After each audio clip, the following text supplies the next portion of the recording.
Salamu, hali gani? Ni katika maonesho ya 50 ya kimataifa ya biashara maarufu Sabasaba katika viwanja vya Julius Nyerere jijini Dar es Salaam, barabara ya Kilwa. Na kwa bahati katika banda la kampuni ya magazeti ya serikali TSN tumepata bahati hapa ya kutembelewa na mgeni maalum kabisa, kaimu mkurugenzi wa bodi ya ithibati JAB, wakili Patrick Kipangula. Karibu sana. Nashukuru sana. Naona Sabasaba imekuwa na shamra shamra kwa kweli. Imekuwa na shamra nyingi sana. Sawa. Na sisi tumejumuika. Ulitegemea kukuta umati kama hivi nyakati za mapema? Kwa kweli Sabasaba mwaka huu naona imefana sana. Watu ni wengi na wadau ni wengi wanaotembelea mabanda mbalimbali. Na hapa nimeona mnatembelewa na wadau wengi na sisi pia tuna banda hapa kama bodi ya ithibati. Kwa hiyo na sisi tunawakaribisha pia kwenye banda letu kabisa. Nje mtutembelee. Na kwa bahati sisi ni majirani tu hapa na hapa. Kabisa. Kabisa. Karibu sana. Sawa. Pengine mkurugenzi, Sabasaba ya mwaka huu ndio mmetuandalia nini hasa? Mmeandalia nini wa Tanzania? Mmeandalia nini waandishi wa habari na wadau wa tasnia ya habari kwa ujumla? Karibu. Labda niseme tu kwamba kwanza nitambulishe bodi, kwamba kuna watu ambao pengine wanasikia kwa mara ya kwanza, hawajawahi kuisikia bodi, ndio wanasikia kwa mara ya kwanza leo. Kwa hiyo nianze tu kwa kuitambulisha bodi kwamba bodi ya ithibati ya waandishi wa habari ni taasisi ambayo imeundwa kwa mujibu wa sheria ya huduma za habari sura 229, na sheria hii ilitungwa mwaka 2016. Na sheria hii imeunda bodi ya ithibati ya waandishi wa habari ambayo imepewa majukumu yake ndani yake.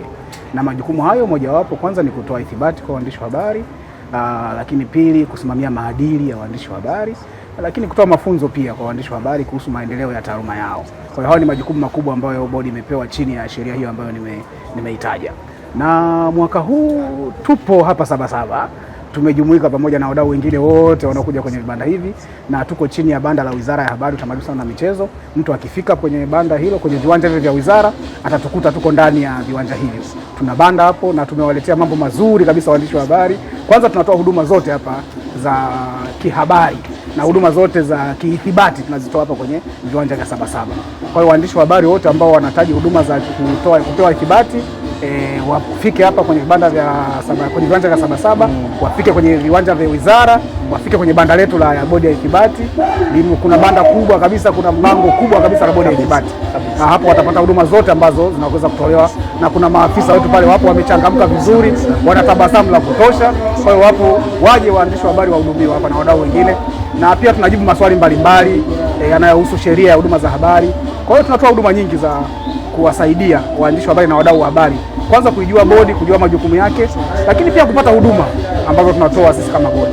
Mpaka wakati huu sasa hivi tunavyozungumza, ni waandishi wangapi ambao tayari wameshathibitishwa na bodi ya ithibati?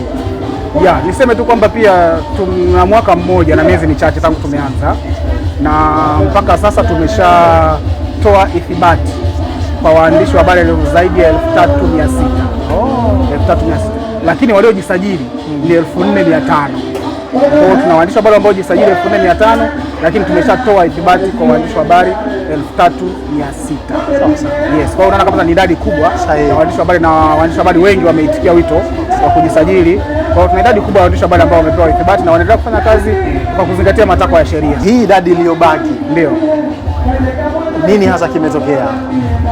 Idadi iliyobaki, kwanza kuna ambao wako kwenye mchakato, kwa sababu unaofanya maombi kupitia mfumo, na kwenye mfumo ule tunafanya mchakato mbalimbali wa kuthibitisha vyeti, wa kuhakikisha kwamba mtu kweli alisoma, na baada ya hapo sasa ndio tunafika hatua sasa ya kumpa ithibati huyo mtu mwombaji. Kwa hiyo hawa wengine waliobaki wako kwenye mchakato mbalimbali. Kuna ambao wengine wameshaomba lakini hawajafanya malipo, kuna ambao wameomba vyeti vyao bado havijahakikiwa. Kwa hiyo tuko kwenye hizo process. Tukamilisha, tunaendelea kukamilisha na kuwapa hao ambao wametimiza vigezo vya kisheria. Tumeona vilio vimekuwa vingi hasa kwa wale watu wenye majina makubwa, lakini hawana ithibati ya kufanya kazi ya uandishi wa habari. Mmewaengua katika vyombo vya habari.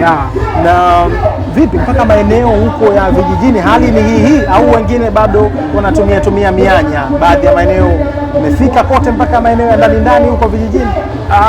Labda niseme sisi hatuwaondoi watu, ila vigezo ndio vinawaondoa. Kwa mtu asije akasema bodi imekuja kuwaondoa watu na nini, hapana. Ila ni vigezo vya kisheria ndio vinawaondoa watu kwenye kutafuta. Sasa sisi tunapitia kama kuwaondoa. Kuwaondoa ni lugha sio nzuri sana. Tunasema tunawashauri wakatafute vigezo. Kama ni mtu amekosa elimu, basi tunamshauri akasome ili apate vigezo vile ambavyo vinatakiwa kwa mujibu wa sheria. Kwa hiyo hatumuondoi, ila tunamshauri akasome kwanza, akapata elimu ambayo inatakiwa. Baada ya hapo anarudi anaendelea, tunampa ithibati anaendelea. Lakini pia tuna mpango sasa wa kupita nchi nzima, kuweza kufanya ukaguzi na kupita kwenye vyombo vya habari, kuhakikisha kwamba watu wote ambao wanafanya kazi wana ithibati na wametimiza vigezo vile vya kisheria. Ni kazi kubwa kwa sababu nchi nzima, Tanzania ni nchi kubwa. Redio pengine iko Kagera, redio iko labda Ipinda huko Mbeya, kwa hiyo lazima tufike huko. Kwa hiyo ni mchakato ambao tunaendelea nao na tutafika kote. Labda nitoe wito pia kwa waandishi wa habari wa mikoani na maeneo mengine mengi kwamba wahakikishe kwamba wanafanya kazi kwa mujibu wa sheria, kwa sababu pia sheria inakataza kufanya kazi usipokuwa na ithibati. Kufanya kazi bila ithibati ni kosa kisheria. Kwa hiyo sasa, ili wasipate changamoto ya kisheria, basi tunawashauri watafute kwanza vigezo, alafu ndio wathibitishwe, ndio warudi kufanya kazi. Sawa sawa. Yeah. Kulikuwa na taarifa za kipindi cha nyuma kutoka kwenu kwamba mtakuwa mnafanya ambush ile ya kushtukiza kwenye matukio mbalimbali ya kihabari. Yes. Je, matukio yale mmepata kudhibiti watu kadhaa ambao hawakuwa na vigezo vya kufanya kazi ya huduma ya uandishi wa habari? Ya, labda niseme pia sio ziara za kushtukiza lakini tumeshapita maeneo mbalimbali. Tumeshapita mkoa wa Dodoma, tumeshapita mkoa wa Iringa, tumeshapita Morogoro, tumeshapita Pwani na Dar es Salaam baadhi tumepita. Kwa hiyo tunapita kuwaelimisha, kwa sababu kikubwa pia ni kuwaelimisha watu wajue umuhimu wa ithibati. Kwa hiyo tunawaelimisha na tunawaambia umuhimu wa kuwa na ithibati na kuwashauri jamani, hao ambao hawana vigezo basi watupishe ili watafute vigezo, ili wenye vigezo pia wafanye kazi. Kwa sababu pia kuna watu wengi sana mtaani ambao wamesoma, wana qualifications zile za kielimu ambazo zinatakiwa kwa mujibu wa sheria, lakini hawana kazi. Lakini kuna watu ambao wako kwenye vituo vya redio na magazeti na televisheni hawana sifa. Sasa kwa nini tuendelee kuwa na watu ambao hawana sifa wakati mtaani kuna watu wengi ambao wana sifa? Kwa hiyo wale ambao wana sifa tunawashauri wakatafute sifa, wenye sifa waje wafanye kazi, na wale ambao waliondoka kwa kukosa sifa basi wakirudi watakuta mchakato unawasubiri, tutawapa ithibati, wataendelea na kazi. Sawa. Yeah. Tumeona muamko ni mkubwa kwa vijana na watu wazima ambao walikuwa kwenye tasnia wanarudi shule sasa kwenda kupata kwenda kufuata vigezo. Na naona mna utaratibu mzuri wanafunzi kuwapa ithibati ya muda fulani kwenda kufanya kazi. Lipoje hili? Ni kweli mnavyosema kwamba kuna mwamko mkubwa sana watu wanaenda shule. Hata ukiongea na wamiliki wa vyuo au vyuo mbalimbali wanakuambia kabisa sasa hivi kuna ongezeko kubwa sana la watu kujisajili au kudailiwa kusoma masomo ya uandishi wa habari, hasa vyuo vya kati ngazi ya diploma, hata degree pia wameongezeka. Kwa hiyo kuna mwamko mkubwa wa namna hiyo. Lakini kwa mtu akiwa shule sasa tunampa ithibati ya muda pale anapoenda kufanya field. Kwa mtu akiwa anaenda kufanya field kwa mujibu wa taratibu za chuo ambazo zimewekwa, ule muda anaokuwa field tunampa ithibati. Akimaliza ile field basi ithibati yake inakata, anarudi shule, anamalizia shule, akirudi tena anamaliza, tunaendelea, tunampa ithibati, anaendelea. Kwa hiyo tunatoa kwa ule muda tu ambao mtu yuko field. Akishamaliza field anatupisha tena, anarudisha kitambulisho chetu. Akimaliza anakuja anachukua tena kitambulisho, anaendelea, kwa sababu anakuwa ameshamaliza, amepata sifa zile za kupewa ithibati. Kuna baadhi ya watu huwa wanatania, wanasema mwanafunzi wakati mwingine ni kama mtoto vile, anakuwa na ujanja. Kuna yule unampa bwana ithibati ile, bwana kafanye kazi, baada ya kumaliza muda wako wa field turudishie, anachimba. Tunatazama uzuri, tuna orodha ya watu wote ambao tunawapa vitambulisho, na uzuri siku hizi tuna mambo kidigitali, tunatoa ithibati kidigitali, orodha ipo kidigitali. Kwa hiyo pale tukivuta tu wanafunzi ambao wana vitambulisho vyetu tunawapata wote. Tukishawapata wote tunajua huyu amerudisha, huyu hajarudisha, kwa hiyo tunamfuatilia na namba za simu tunazo. Kwa hiyo tunamfuatilia, tunampigia simu, bwana umemaliza muda wa field, turudishe kitambulisho. Ukimaliza shule unarudi, unaendelea na mchakato wa ithibati. Tasnia imekuwa na waandishi wengi wa muda mrefu wamekuwa ukihudumu katika tasnia hii, lakini hawana vigezo. Ingawa ni watu wakubwa wenye majina yao. Hawa mnawatazamaji hasa? Wengine mpaka wanazungumza katika vyombo vya habari kwamba kwa muda huu mimi kwa umri huu siwezi kurudi shule. Labda niseme kwamba sheria wakati natungwa ilitoa muda wa mpito iliwapa grace period watu miaka 5 wakatafute elimu, wakatafute vigezo. Na ni mwaka gani? 2016. Yes, kwa hiyo kuanzia mwaka 2016 mpaka leo muda gani umepita? Miaka 10 imepita tangu watu wapewe vigezo vya kwenda kutafuta elimu ili wapate qualification walau ya diploma, ili waweze kupata walau ya diploma. Diploma ni miaka mingapi? Miwili. Na umepewa miaka 10 uweze kusoma. Kwa hiyo kigezo cha kwamba ulikuwa muda mrefu kwenye tasnia sio kigezo cha msingi sana, kwa sababu tayari sheria ilikupa muda wa kutosha wewe kutafuta elimu ya miaka miwili tu. Na kama mtu ana miaka 50 sasa hizi, miaka 10 iliyopita alikuwa na miaka mingapi? Alikuwa na miaka 40. Miaka 40 mtu una uwezo wa kwenda shule. Siku hizi watu miaka 50 wanaenda shule, wanasoma. Lakini kwa kutambua hilo pia bodi sasa imebaini kwamba kuna wale ambao kwa kweli mwaka 2016 walikuwa hawana uwezo kabisa wa kwenda shule kutokana na sababu mbalimbali ambazo pengine zilikuwa nje ya uwezo wao. Kwa hiyo hawa sasa kuna mpango maalum umeandaliwa na kuna mwongozo ambao umeandaliwa. Na mwongozo huo labda unaweza hata ukatangazwa kwenye siku hizi za Sabasaba hizi. Siku hizi za Sabasaba. Kwa hiyo wadau wa habari wajiandae kwenye hilo. Kwa hiyo tunaweza kutangaza huo mwongozo, na huo mwongozo utakuwa na vigezo ambavyo vitakuwa vimewekwa. Kwa mtu atakaye kidhi vile vigezo vilivyowekwa ndio atapewa ithibati. Na hilo pia limezingatia kwamba watu walipewa muda wa kwenda kujiendeleza na miaka 10 imeshapita, watu wajiendeleze. Kwa hiyo bado sheria iko vile vile, haijabadilika. Sawa. Kuna baadhi ya waandishi wa habari wamepoteza vitambulisho vyao. Ndio. Na kuna fununu kwamba ukishapoteza wewe kukipata mtihani kweli kweli. Limekaaje hili? Sio mtihani kukipata, kwa sababu unajua hata ukipoteza mali yoyote kuna utaratibu. Haijalishi umepoteza kwenye mazingira gani. Ukipoteza cheti cha kawaida kuna utaratibu. Ukipoteza passport kuna utaratibu.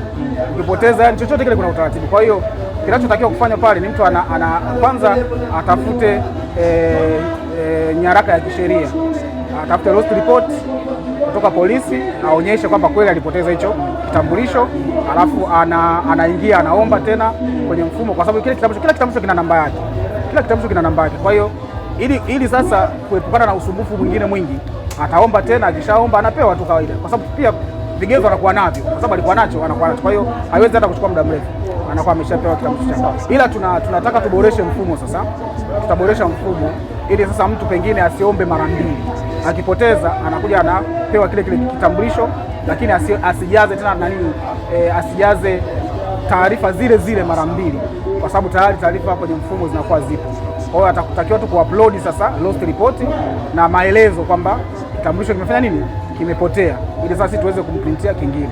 Lakini akipoteza malipo ni yale 50,000. Kwa hiyo ni vizuri sana kuvitunza vile vitambulisho. Labda mtu upate mazingira magumu ambayo kweli yamekusababisha ukapoteza hiyo kitambulisho. Kama ambavyo umeeleza hapo awali, ni takriban mwaka 1.5 hivi sasa bodi ya ithibati inafanya kazi yake.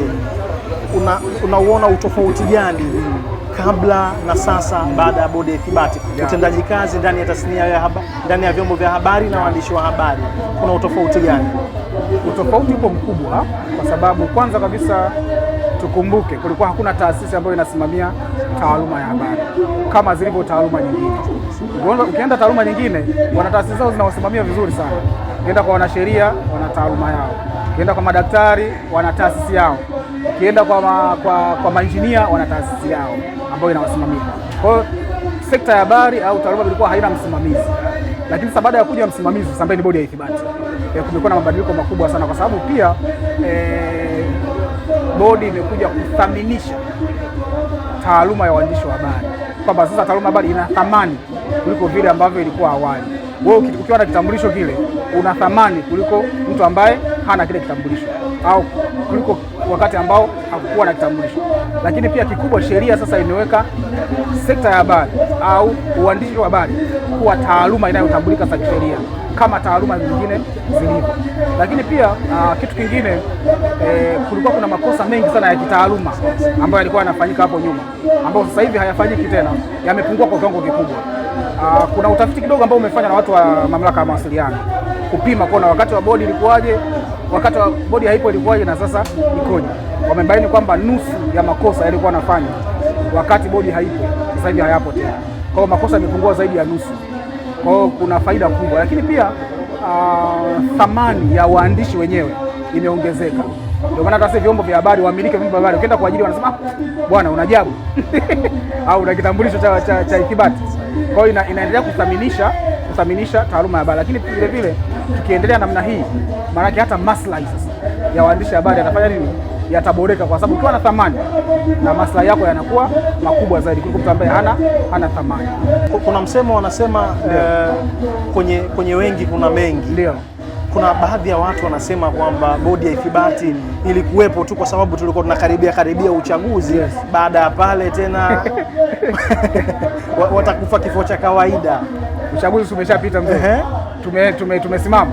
Tunaendelea kufanya kazi na ithibati zinaendelea kama kawaida, na tunaendelea kuwafuatilia na maadili tunaendelea kusimamia kama kawaida. Kwa hiyo ilikuwa sio issue ya uchaguzi tu, kwa sababu bodi imeundwa tangu mwaka 2016.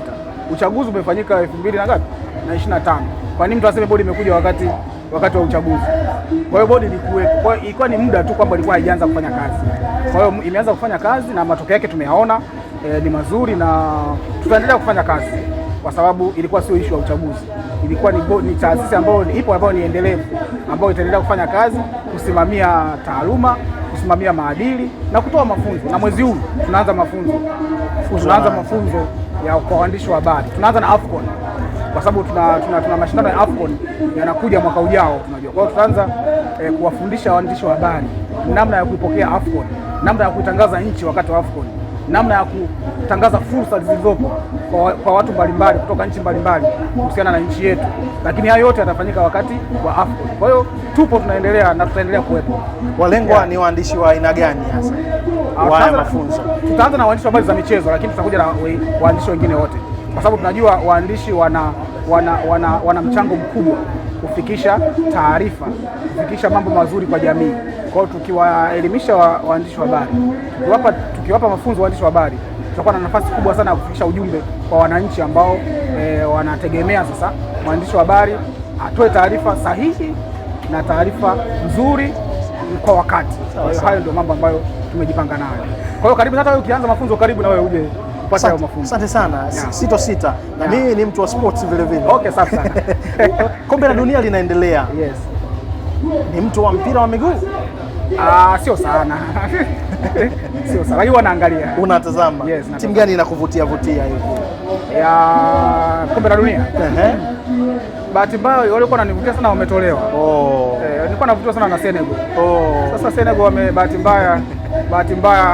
bahati imekuwa sio yetu. Lakini walikuwa wananifurahisha, walikuwa wanacheza vizuri. Kuna neno lolote la kumalizia kuhitimisha mazungumzo haya? Neno la kumalizia, nitoe wito kwa wamiliki wa vyombo vya habari kwamba wahakikishe kwamba wanawatumia waandishi wa habari ambao wana ithibati. Itawasaidia sana wao, na chombo cha habari kitaaminika kwamba kinatumia watu ambao ni very professional. Lakini pia nitoe wito kwa waandishi wa habari wenyewe kwamba waandishi wa habari wenyewe, taaluma ya habari ni ya kwetu. Tunatakiwa kuilinda, kuiheshimu na kuithamini taaluma yetu. Huo ndio wito wangu. Kuilinda, kuiheshimu na kuithamini ndio wito wa kaimu mkurugenzi wa bodi ya ithibati ya waandishi wa habari nchini Tanzania, JAB, wakili Patrick Kipangula alikuwa nasi hapa katika meza hii ya kampuni ya magazeti ya serikali TSN. Jina langu Ismail Kawambo, kwa niaba ya crew nzima kuletea matangazo haya, hatuna la ziada. Tunasema asante sana na kila laheri. Karibu sana kwenye maonesho haya 50 ya kimataifa ya biashara Sabasaba.